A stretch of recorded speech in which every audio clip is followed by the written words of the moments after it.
Let me ask you a question. Have you ever found yourself, say it's the middle of a perfectly ordinary, just completely exhausting Tuesday afternoon? Oh, I know where this is going. Right.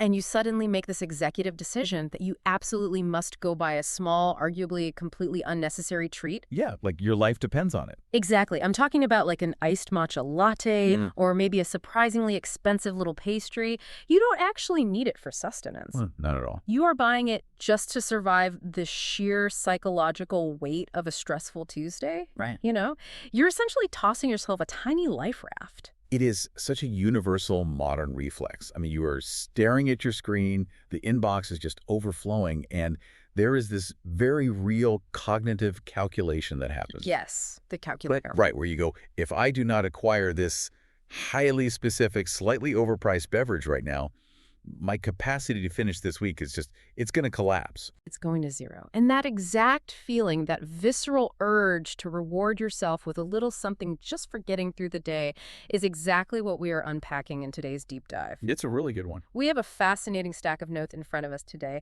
pulled directly from the National Retail Federation's recent virtual event. It was their State of Retail and the Consumer event. Which is a really revealing set of insights to dig into, primarily because what seems like this quirky, isolated personal habit is, in reality, moving global markets on a massive scale. Massive scale. And that is our mission for this deep dive. We are exploring how this so-called little treat culture is completely rewiring retail. Fundamentally. Yeah, it's reshaping the very concept of luxury, and it's capturing a demographic whose collective spending power is projected to hit an astounding $12 trillion by the year 2030. 12 trillion, with a T. It's a staggering number. But looking at these notes, I see a glaring paradox here. Because we are talking about a demographic, primarily Gen Z, commanding $12 trillion in collective wealth by 2030.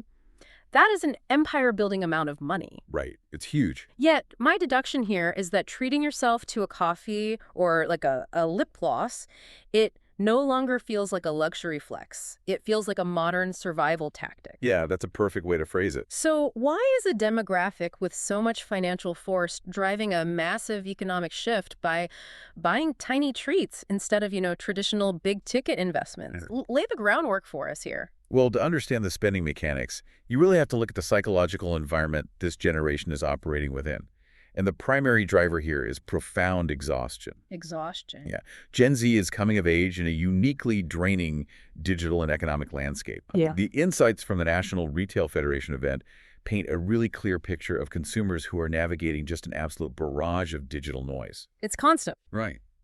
They're severely fatigued by the endless scrolls. Oh, I think everyone listening knows that specific fatigue. It's that phenomenon where you lose an hour just swiping, your eyes glaze over, and you don't actually retain a single piece of information you just looked at. Exactly. But it goes deeper than just the physical act of scrolling, too. It's about the cognitive load of what they actually encounter within that feed. Like what? Well, they're constantly bombarded by paid ads that are hyper-targeted to their insecurities, for one. And now, as the sources highlight, we have the introduction of what they call AI slop. AI slop. That's such a perfectly grotesque and accurate term. Isn't it? It's this deluge of low-effort, synthetically generated content that just clogs up their feeds and makes everything feel artificial. Totally. So the brain has to constantly work overtime just to filter what is real from what is fake, which is just a massive drain on mental energy. It implies a total lack of nutritional value, mentally speaking. Like when your environment is filled with that kind of synthetic friction, just existing online becomes a chore. Exactly. Which means that to cut through that deafening noise, brands have to realize they are no longer just selling a physical product. Right. They're selling an antidote to anxiety. They have to market their items as simple, reliable players in a world that feels, frankly, increasingly unreliable. Which perfectly brings us to a quote from the retail event that I cannot stop thinking about. It was from Rachel Hardy. Oh, the Pinterest director. Yes, Rachel Hardy, director of consumer product marketing at Pinterest. She was speaking on one of the virtual panels, and she really nailed the underlying cause of this anxiety. She said, for Gen Z, quote, The future is uncertain, and the idea of this 5-year plan no longer exists. I mean, that statement represents a staggering cultural and economic shift. It really does. Because think about the mechanics of the traditional 5-year plan. It has been the absolute bedrock of young adulthood and consumer behavior for decades. You graduate, you map out your career ladder. Right, you save for a house, you hit specific milestones. The entire retail economy was built around outfitting those milestones. Like buying the perfect suit for the promotion. Exactly. But Hardy is pointing out that for this generation, the horizon is completely blurry. You cannot realistically plan 5 years out when the technological and economic landscape seem to shift violently every, 6 months. It actually makes me think of training for a marathon, like a really grueling long-distance marathon. Okay, I like this. So the traditional 5-year plan is like running a race where you know exactly where the finish line is. You can pace yourself. You might hold back on spending today because you keep your eyes on the ultimate prize, right? That house, that massive savings account, whatever traditional hallmark of success. Right, the delayed gratification. Yes. But what happens if the finish line is totally obscured by fog? If economic uncertainty, inflation, and, AI slop make it impossible to see the end goal, your mindset has to shift. It absolutely has to. It's no longer about crossing that distant finish line. It's about just making it to the next water station. Oh, that is a perfect way to conceptualize it. I love that. Because if the finish line is an illusion, hoarding your energy or your disposable income for it makes no logical sense. Right, you just burn out. You would. So you redirect that capital toward immediate relief. And those water stations are the small moments of comfort that Hardy mentioned. They're the matcha. They're the little treat. Because of that overarching uncertainty, this demographic is seeking comfort, nostalgia, and small indulgences just to take care of themselves. Exactly. But I have to ask, if the long-term 5-year plan is dead, how does that rewire the global economy? Does that mean long-term brand loyalty is dead as well? That is the multi-trillion-dollar question that legacy brands are scrambling to answer right now. I bet. Because if a consumer is living water station to water station, their loyalty is not to some grand, decades-long lifestyle narrative that your brand represents. Yeah. Their loyalty belongs to whoever can reliably and affordably provide that immediate moment of comfort right now. Wow, so it's very immediate. Highly immediate. The brands winning in this space are the ones positioning themselves as a safe harbor from the noise. So we're shifting from loyalty based on a brand's aspirational legacy to loyalty based on the tangible, immediate feeling a brand can deliver on a random Tuesday. Exactly. Well, let's look at how this transition manifests in actual retail environments, because we've all seen the videos, right? My own social media is flooded with people filming themselves, walking out of a store, holding a tiny bag, announcing they are participating in little treat culture. Oh yeah, it's everywhere. And on the surface, it feels like an internet joke or a self-deprecating meme. Right. But the National Retail Federation event specifically highlighted the research of Marilee Bliss. She's the chief content officer at YPulse. And YPulse is the consumer market research company, right? Right. The one focused intensely on millennials and Gen Z. Yes, exactly. And Bliss was really emphatic on this point. This is not just a quirky social media trend. It's not just people performing for the camera to get views. Far from it. According to Bliss, this mindset is fundamentally shaping real, measurable retail behavior. Treat culture is a massive driver of actual spending. Really? Yeah. These consumers are actively hunting for accessible, unexpected, unique, little pieces of joy. And the crucial mechanism here is that they are securing that joy through small, lower-ticket products. Okay, wait. I have to push back a little on this premise, though. Okay, let's hear it. We are talking about a $12 trillion demographic, and you have massive legacy brands trying to capture that wealth. But aren't TikTok trends notoriously fleeting? Sure, they can be. Right, like one week everyone on the internet is making baked feta pasta, and the next week the algorithm has moved on and no one remembers it exists. True. How can a multinational retail brand safely retool their supply chains and bank a long-term strategy on something as seemingly whimsical as hunting for little pieces of joy? I mean, it sounds like building an economic house on sand. I get that. It does sound incredibly ephemeral if you only look at the surface. But this is where the market researchers differentiate between the symptom and the disease. Okay, explain that. So the specific viral videos, right, the format of the TikTok trend, or a specific viral recipe like your baked feta pasta, those are absolutely fleeting. Those are the symptoms. Right. but the underlying psychological mindset, that deep-seated craving for accessible joy in an exhausting world.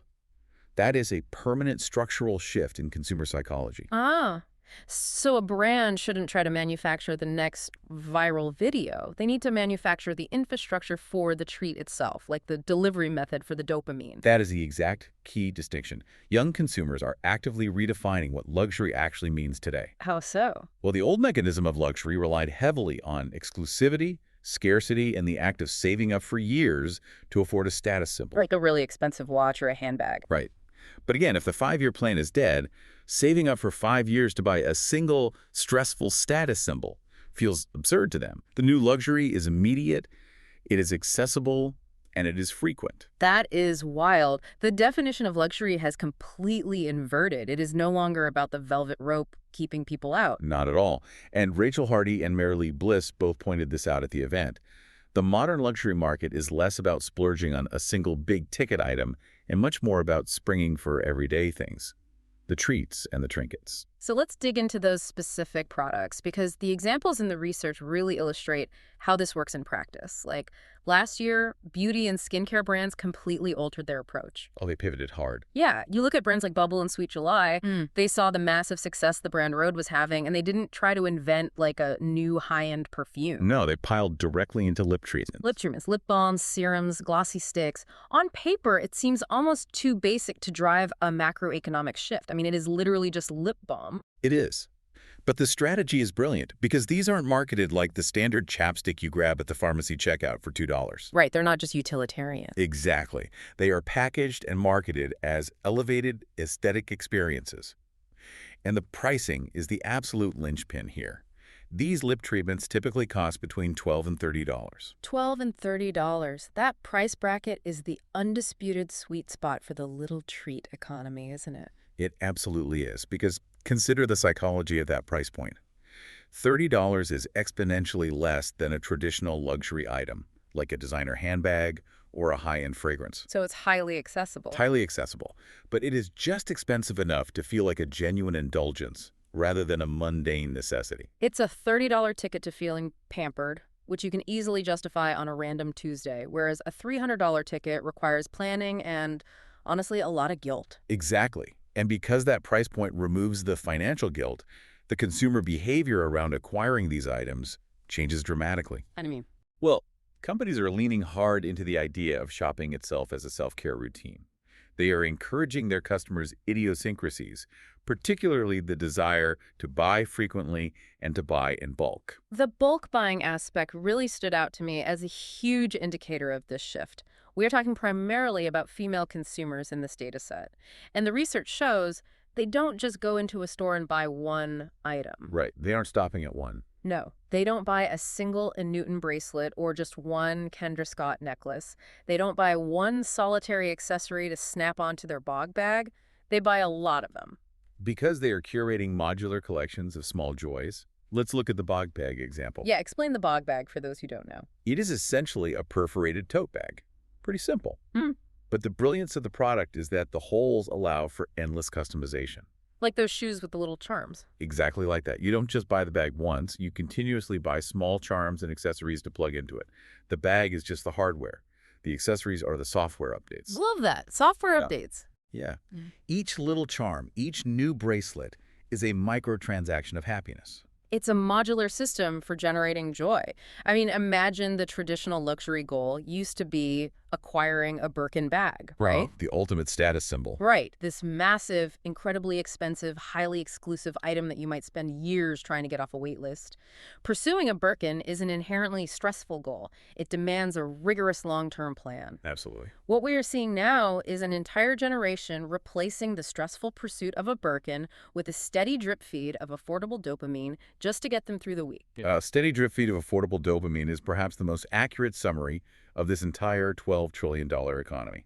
But I want to analyze the mechanics of the purchase itself for a second. When a consumer walks in and buys 3 Kendra Scott necklaces or drops $30 on a lip serum from Bubble, is this economic trend really about the physical utility of the lip balm, or is it purely about the neurological dopamine hit of the act of buying?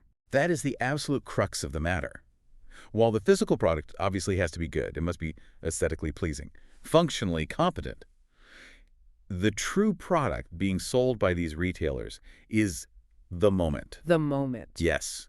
It is the psychological relief. Think about it. When you are doom scrolling through AI slop, feeling this low-grade anxiety about an uncertain economic future, the physical act of selecting a beautifully packaged $30 lip serum, completing the transaction, and opening it, it functions as a momentary assertion of control. Oh, wow. It's a micro-rebellion against the chaos. Exactly. Like, you cannot control inflation, you cannot control the housing market, but you can absolutely control how hydrated your lips are right now. That's exactly it. You're purchasing a brief, guaranteed, highly controlled burst of positive brain chemistry. And the ultimate takeaway from the National Retail Federation event for any brand or retailer listening is a complete inversion of traditional product development. Okay, what is the takeaway? Do not waste your capital trying to invent your brand's Birkin. Do not try to engineer a massive, unattainable luxury item that requires a 5-year savings plan. Find your lip kit. Find your matcha. Find the modular, affordable thing that helps your customers survive a Tuesday. Because the brands that can consistently and authentically deliver that small, accessible burst of dopamine are the ones that will successfully capture that $12 trillion spending power. It is a profound structural shift in the retail landscape. We're moving away from selling aspiration and moving towards selling self-preservation. Wow. Selling self-preservation, that's powerful. So let's bring all these threads together. Let's do it. The core takeaway from these retail experts, from the analysts at Pinterest, the researchers at Pulse, the data from the National Retail Federation, is that the modern antidote to a noisy, exhausting world is not a grand, luxurious escape to a private island. No, it's not. It is not a rigid 5-year plan culminating in the purchase of a designer asset. The antidote is a $12 lip balm. It is an iced matcha. It is the act of securing a reliable, accessible piece of joy just to bridge the gap to the end of the week. Right. It is the realization that finding joy in the micro moments is a completely logical response when the macro picture is simply too overwhelming to process. Absolutely. And this is where we want to turn the lens back onto you listening right now. We want you to analyze your own habits over the next few days. Definitely pay attention to it. Yeah. When you are feeling the crush of the endless scroll, when the AI slop is draining your cognitive reserves and the fog is rolling in, where do you actively seek your little pieces of joy? Are you a lip kit person? Are you a match person? Or have you found a completely different modular micro treat? Because recognizing those microtransactions in your own daily routine is really the first step to truly understanding the massive economic shift happening in our broader culture. It really is. But before we wrap up this deep dive, we want to leave you with one final provocative thought to mull over, a concept that builds on the economic paradox we've just unpacked. Right, because we established that an entire generation backed by $12 trillion in eventual spending power is abandoning the 5-year plan in favor of everyday accessible indulgences. Which makes sense. But what happens to the retail landscape when the market catches on completely? What happens when the world becomes so incredibly flooded with heavily marketed, hyper-targeted little treats that the very act of choosing and buying them ceases to be a relief? Right. What if it starts to feel like just another exhausting, endless scroll? Exactly. Will the very definition of comfort have to radically shift all over again just to escape the noise of a billion little treats? Think about the mechanics of that the next time you're standing in line waiting for your Tuesday afternoon matcha.